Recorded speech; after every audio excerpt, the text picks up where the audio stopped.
तो जिस तरह से राजनीतिक दल बटे हुए हैं, सरकार और विपक्ष बटा हुआ है इस मुद्दे पर, वैसे ही छात्रों की राय भी बटी हुई है।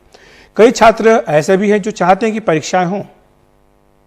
मेरा सेंटर पटना हुआ है एग्ज़ाम देने के लिए। कितना दिन तक मैं घर बैठ सकती हूँ, कैसे चलेगा? वैसे ही हम लोगों का इंस्टीट्यूट बंद है, ऐसे नहीं चल सकता है। एग्ज़ाम देने तो मैं जाऊँगी, भले ही प्रोटेक्शन के साथ जाओ, पर एग्ज़ाम तो देना पड़ेगा। कितना दिन तक हम लोग घर बैठ सकते हैं? सुप्रीम कोर्ट के गाइडलाइन के हिसाब से जितनी भी व्यवस्थाएं हैं, जैसे कि मास्क लगाना, सैनिटाइज़र करना, सोशल डिस्टेंसिंग, इन सब को रखते हुए ध्यान में हम लोगों को एग्ज़ाम देना चाहिए। अभी बहुत सारा वो पोस्टपोन के लिए हो रहा है, बट हमको फ़िलहाल कोई प्रॉब्लम नहीं है, क्योंकि मेरा सेंटर जहाँ है, मेरा सेंटर ज़्यादा पटना में ही सेंटर है मेरा, तो ज़्यादा प्रॉब्लम नहीं है हमको। और प्लस जितना लेट होता जाएगा उतना जो पोटेंशियल है वो कम होता जाएगा ना, तो एग्ज़ाम देने में फिर दिक्कत हो सकता है। जो पढ़ी हुई चीज़ें हैं वो भूल सकते हैं हम लोग। जितनी जल्दी नीट हो जाएगा उतना अच्छा है, क्योंकि हम लोग जो पूरे साल इतना मेहनत किए हैं, तो वो जितना लेट होगा नीट में उतना हम लोग का भूलने का चांस बढ़ेगा ना।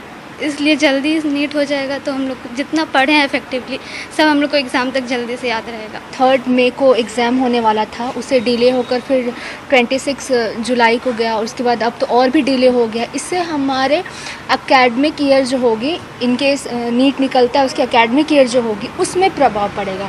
और वो ऐसा नहीं है कि 3 साल की पढ़ाई होती है, वो 5.5 ईयर्स की होती है, तो उसे भी ध्यान रख कर एग्ज़ाम होना चाहिए।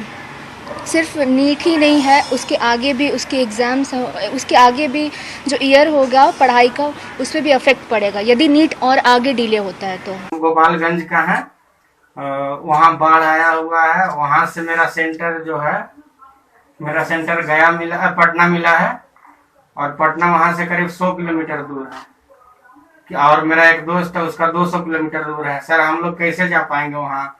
और एग्जाम से एक दिन पहले जाना पड़ेगा, और ना ही ट्रांसपोर्ट है, ना ही कुछ है। और 6 सितंबर तक लॉकडाउन है बिहार में, तो सर कैसे हम लोग क्या करेंगे? सेंटर के अंदर आप मैनेज कर लोगे, वी आर एश्योर, बट बाहर का क्या? जो सीन आ रहे हैं आज जो गुजरात में एग्जाम हुआ था उसका देख लीजिए, कॉमेड के KCET सबका बुरी कंडीशन हो रही है, एकदम वर्स। इन्फेक्शन वहाँ बुरी कंडीशन, बुरे तौर पर फैलेगा। अगर नेशनल लेवल पे ऐसा हुआ तो अंजाम भुगतना पड़ेगा। I am doing well with my study, but due to the ongoing pandemic, my private tutor did not came to my home and it impacted my NEET exam preparation.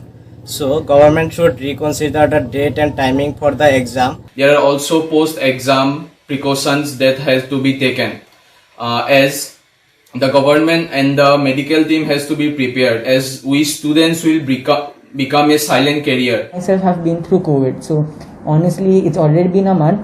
I really don't want anyone to unnecessarily go through it. We are all very anxious, we want the exams to get over, see the results, but then not at the risk of lives. We all come from families where there's a lot of pressure on us to do well in these examinations, and the more time we get, the more we have to push ourselves. It's an ugly scenario, but I don't see a way to do the exams right now without risking lives.